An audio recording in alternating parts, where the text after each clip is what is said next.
Media yang saya hormati, alhamdulillah hari ini kami Dewan Pengarah Dewan Energi Nasional dilantik oleh Bapak Presiden bertepatan pada hari ini, hari Rabu tanggal 28 Januari. Pertama, kami mengucapkan banyak terima kasih kepada Bapak Presiden karena dalam sejarah pengarah daripada Dewan Energi Nasional belum pernah dilantik oleh Presiden, dan pelantikan hari ini menandai babak baru bagi keberlangsungan tugas-tugas kenegaraan dalam konteks bagaimana kita fokus di energi. Kita tahu semua bahwa salah satu program prioritas Bapak Presiden Prabowo adalah menyangkut dengan kedaulatan energi, ketahanan energi, swasembada energi, yang salah satu instrumen negaranya adalah arah kebijakan roadmap yang dibangun bersama-sama dengan DEN. Ini sebagai bentuk komitmen Bapak Presiden yang mempunyai perhatian khusus dalam rangka menempatkan energi sebagai skala prioritas pembangunan. Karena dalam berbagai kesempatan di Asta Cita nomor 2 Bapak Presiden selalu berbicara tentang ketahanan energi dan ketahanan pangan. Nah, yang baru dilantik ini adalah merupakan bagian yang baru karena baru selesai dipilih DPR dari pemangku kepentingan dari masyarakat. Kemudian dari menterinya ini sudah memang berlanjut masa jabatannya. Dan ini bukan berarti kita baru kerja. Ini sudah kita kerja dengan membangun beberapa tahapan RUKN, rancangan umum energi, sampai dengan bagaimana membangun berbagai kebijakan, termasuk dalamnya adalah pembangunan energi baru terbarukan dan juga adalah mendorong untuk pakai tenaga nuklir. Nah, dengan harapan dengan pelantikan hari ini semuanya bisa kita selesaikan sudah barang tentu sesuai dengan arahan dan kebijakan Bapak Presiden, karena Dewan Pengarah daripada Dewan Energi Nasional ini ketua umumnya adalah Bapak Presiden. Saya hanya sebagai ketua harian dalam menjalankan tugas-tugas. Ketika Bapak Presiden tidak sempat hadir, maka saya akan menjalankan, tapi sudah barang tentu pimpinan kami adalah Bapak Presiden. Saya pikir itu teman-teman media. Ini ada Pak Satya, salah satu anggota yang terpilih. Ini bukan barang baru di dunia energi, karena beliau adalah mantan anggota DPR, mantan pimpinan Komisi 7, dan punya karya banyak di bidang energi. Kemudian Ibu Inten Sri Penny Inten juga mempunyai kompetensi yang di atas rata-rata tentang pemahaman energi. Bapak-bapak dan ibu inilah yang akan membantu kami bersama-sama untuk berkolaborasi dalam membangun ke depan. Saya persilakan kalau ada pertanyaan.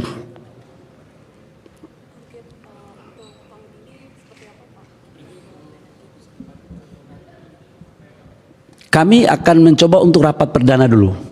Nanti habis ini kami akan lapor kepada Bapak Presiden untuk segera kita melakukan rapat paripurna pertama. Sidang paripurna pertama, ya memang rapat dan sidang ini beda-beda tipis memang. Tapi karena ini adalah baru, jadi namanya paripurna dan akan dipimpin insya Allah oleh Bapak Presiden. Setelah itu kami akan mendengar arahan-arahan dari Bapak Presiden. Setelah itu baru kami akan menyampaikan kepada media terhadap apa-apa yang akan kita lakukan dalam 1 tahun ini.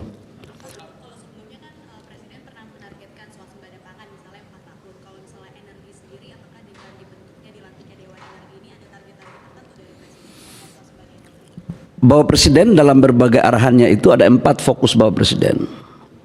Yang pertama itu kedaulatan energi, itu nggak boleh ada intervensi dari pihak manapun. Yang kedua itu adalah tentang ketahanan energi.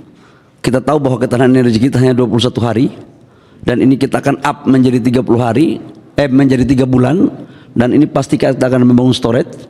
Yang berikut adalah kemandirian energi. Kita tahu kita hari ini masih impor BBM kurang lebih sekitar 30 juta lebih kiloliter, baik solar maupun bensin. Dan yang keempat itulah swasembada. Pasti kami akan melakukan bertahap, dan akan tujuannya pada akhirnya adalah swasembada. Itu.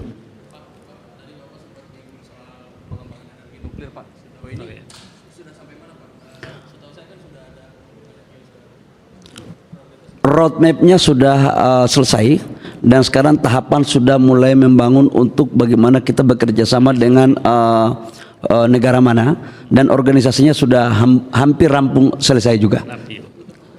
Butuh perpres, lagi dalam proses ya. Mudah-mudahan ini bisa cepat. Oke, baik teman-teman semua ya. Makasih banyak ya. Assalamualaikum warahmatullahi wabarakatuh. Salam sejahtera untuk kita semua. Terima kasih Pak Menteri.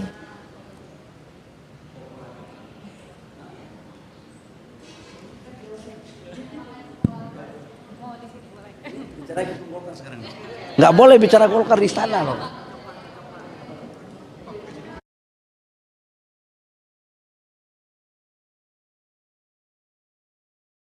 Ini sunatullah, ini bukan wajib ini. Ya silakan, ada yang mau tanya? Ini kan Pak Adis baru-baru ini menjadi anggota disahkan di DPR gitu ya Pak. Jadi kalau dari keanggotaan beliau di Golkar itu seperti apa, udah menciptakan diri? Jadi teman-teman media, kami hari ini mewakafkan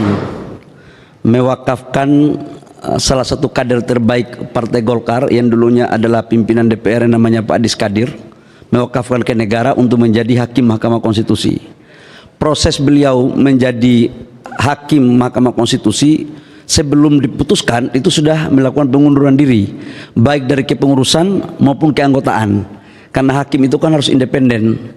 Karena Golkar inilah gudangnya para kader, jadi kita wakafkanlah yang terbaik. Jadi beliau sekarang baik dari kader partai, anggota partai, struktur partai udah enggak.